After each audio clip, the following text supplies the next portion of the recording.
Important discussion that I had with Andrew Russel from the chairperson of the Canegrowers Association yesterday, because it involves Hulett Tongaat, at risk 14,000 jobs. That's at the farm worker level, the cane worker level. Then, of course, you have the suppliers as well. And during our discussion yesterday, Andrew mentioned that they're going to be having a meeting with the business rescue practitioners and I'm sure some other interested parties. And I said I would like to speak to them again once that meeting has happened. He joins us once again, Andrew Russel, the chairperson of the Canegrowers Association. Hello to you, Andrew. Good to have you on the show. I appreciate your time once again. So, meeting has been had, I imagine. What's come of it? Yes, thank you. We had a very constructive engagement with the business rescue practitioners yesterday. And based on that engagement, we're optimistic that they have they understand the urgency of addressing the non-payment to growers, and as well as the importance of getting the mills and the refinery up and running again in order to ensure the survival of the cane growing industry in that region. But the meeting also highlighted the magnitude of the task that they have, and we're of the opinion, together with them, that it's really going to be necessary for government to get involved to make sure that we can survive the short-term issue that we have for the remainder of the season. We're going to need additional funding and additional intervention from government. And when you say that you're going to need government intervention, what sort of steps have you taken, Andrew, as the organisation? Is there contact between yourself and the presidency or treasury? Who are you talking to at government so far?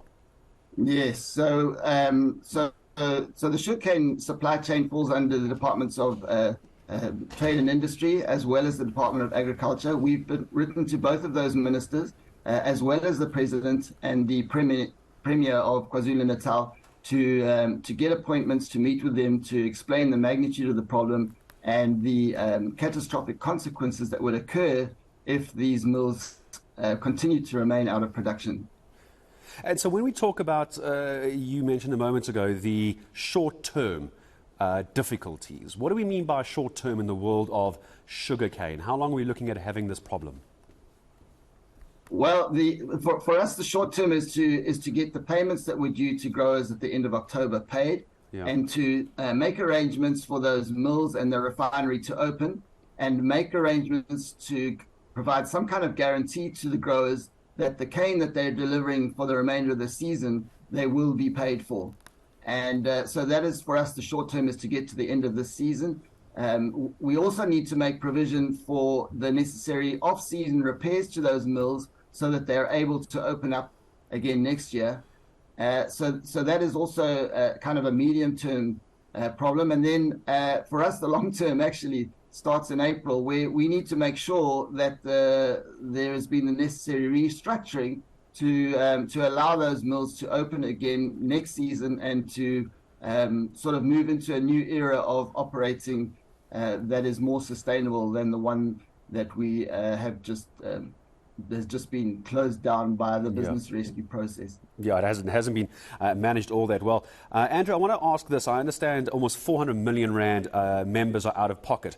That's how much they're out of pocket at the moment. It's going to affect livelihoods, it's going to affect jobs, it's going to affect people's daily living as well. Help me understand, what is the actual problem? I say this off the back of an interview yesterday where Hulett Tongaat, Mozambique, Botswana and Zimbabwe are absolutely fine. We're told there are no problems there. So what happened in South Africa?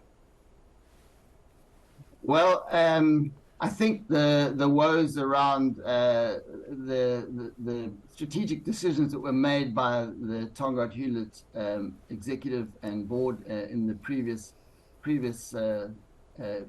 era or previous management is well documented, and really the debt burden that was created due to those irregular accounting activities is just overwhelming for the current South African operations.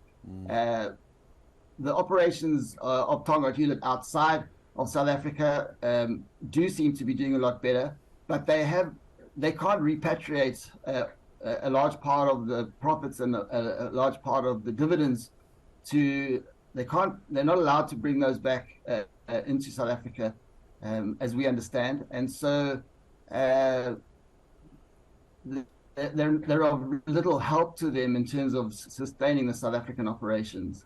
And that's a real shame considering how many people's jobs are on the line as well. Andrew, I appreciate you following up with us again after speaking to us yesterday at that meeting, sounding like it's going to be fairly positive. But as Andrew Russel is the chairperson of the Canegrowers Association, saying that the President and Cabinet also will need to intervene. It is an incredibly important sector of our country. We cannot have thousands of jobs on the line. But once again, it's big business, decisions being made at the top that then eventually trickles down and causes this kind of chaos. All right, we're headed